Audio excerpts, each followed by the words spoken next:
هلا جماعة دوباره هاتینا خدمت اوه سارا مستینگل دوشمچیان و دم داخلیاوی دفاع سال شریکه باید تشکیدن اوه سخفه دست بیکی و صاحب سر بر و اوه همی ده گهارین بسر داهتن دوشمچیان و دم جده که لاتر مکمتر ده بوهت دانان هر روز داخلیاوی جی اف رنگه ده گهارین بسر داهتن اجباطان درگه ام دست بکن و کشنا و گرسترنی رنگ و دیزاینه که جان لی دوشمچیانو دم گلمه دابن. خیلی دوست دارم الان باهات باشم یه جا، بهت بگم دوست دارم بگی چقدر به جا.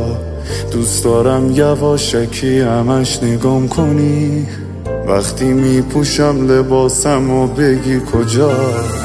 مثلا روم زوم کنی بوم بوم کنه قلبم، مثلا علاج کنی راکت کنی از من، مثلا شمع رو تو روشن کنی هر شب، مثلا بارون بشه چتبا نشه به. من تو یعنی کار دنیا صد من تو، یعنی دوری با ما بد من خب بدون تو حالم بده در کن مگه میشیم از هم زده. من تو یعنی کار دنیا زده من تو، یعنی دوری با ما بده من خب بدون تو حالم بده در کن مگه میشیم از هم زده.